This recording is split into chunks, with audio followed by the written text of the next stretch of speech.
Hello everyone, it's me again, Kulingling Game Farm. For today's video, ipapakita po namin ang aming mga pasisiw sa aming farm. Ayan, ang sisigla po nila. Napakaganda pong panoorin ng ating mga sisiw. Yan nga po, simula nung binaba po namin sila sa lupa at nilagay namin sa ranging yard, napakabilis po nilang lumaki. Yun po ang naging napansin po namin, na yung mga manok natin kapag nasa ranging area na sila, ang bilis nilang lumaki. Kaya nakakapagtaka po na mas maayos at mas malulusog ang mga manok kapag nasa ranging area. Kaya yung mga ibang pasisiw natin na nasa kulungan pa, binaba na rin po namin sa aming flying pen para masanay po sila sa lupa. Ayan mga boss, yan po yung ating mga national born ang sisigla po nila. Napakasarap pong panoorin pag ganito kasisigla ang ating mga manok. Ayan sila oh, at malayang malaya po yung ating mga manok na gumagala sa bundok. Ayan po yung ating mga early bird. Ayan, medyo matagal na rin itong video na ito, pero ngayon mas malaki na sila. Ang sabi ng handler ko, naghahabol na sila ng mga babae. Bali, wala pa kasing video at busy kasi yung aking taga-video, kaya hindi ako makapag-upload, makapag-update sa ating mga early bird. Pero yun nga po, at malalaki na sila at maasahan natin baka by next month pwede na tayong mag-harvest at ilagay natin sila sa ating hardening pen. Ayan mga bossing, yan po yung ating mga early bird. Napakadami na po yung ating mga manok. Parang kailan lang na nakakuha tayo ng manok kay Mount Banahaw Game Farm. Ayan na po sila ang ating mga pasisiw. Napakadami na po ang ating mga alaga sa ating yard. Ayan, nakakatuwa po. Ang lahat po na nakikita nyo mga bibistag po natin, yan po lahat ay Mount Banahaw lines. At iisa lang po ang nakahalo po dyan. Yun po yung ating tag-ilan lang naman yung ating kulingling white. Ayan mga bossing, ang ating mga pasisiw ngayong season. Ayun, napakadami na po nila. Ang bilis pong magparami ng mga manok, lalong-lalo na nakatutok ka sa pagbibreeding. Ang bilis pong dumami.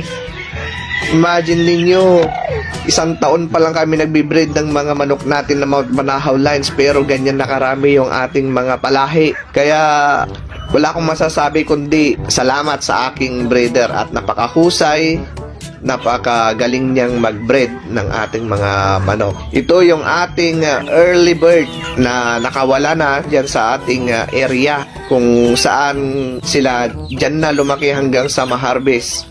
Bali, open range po ang ating area.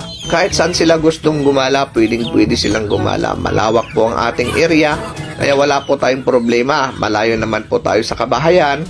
At yun nga lang, ang kalaban lang natin dyan ay yung mga bayawak, ahas, mga ganon. Tsaka yung mga dayong mga aso. Kung minsan may dumadayong aso dyan. Kaya binabantayan po pa rin po natin. Kasi hindi natin masasabi kapag mayroong mga dumayong mga aso dyan, baka sila ay madisgrasya. Ayan mga boss. Kaya tama nga po ang sabi ng aking breeder. Gagastos ka lang din, bibili ka na ng mga quality breeding materials. Kasi ganoon lang din ang gastos. Yun ang sabi niya sa akin. Mapapagastos ka pa nga kapag hindi quality yung breeding materials mo, tapos na parami mo, mapapagastos ka pa, sabi niya. Kaya tama nga naman. At ito naman po yung ating last na papisa, mga sisiw. Marami na naman tayong mga sisiw na napapapisa.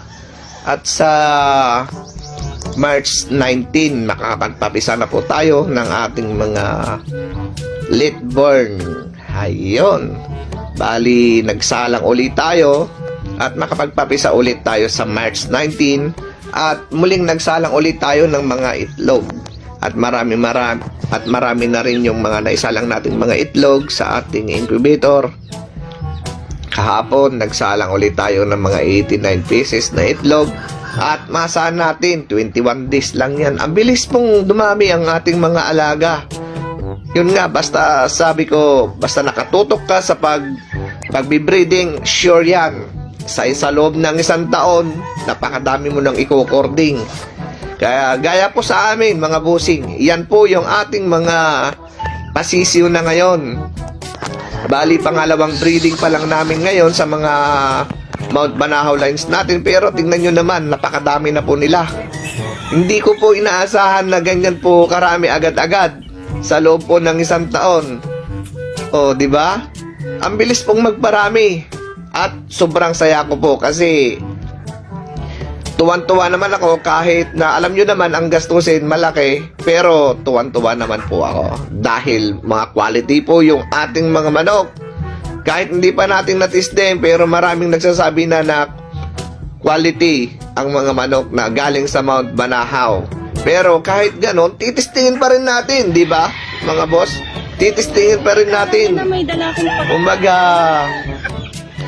magpapa-exam din tayo ng ating mga manok para naman nakita natin at kung gaano sila ka-active na sa laban ng mga manok.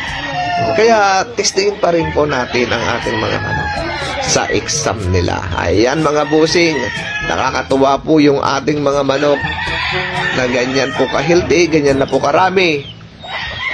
Next year o itong year na to, sigurado marami na po tayong maikukording na mga Mount Banahaw lines natin. Ayan mga boss. So hanggang dito na lang ang ating video mga busing. See you next on video. Maraming salamat po sa mga tiwala at nagtitiwala po sa akin. Maraming salamat po. Nagrikat tag-voice over.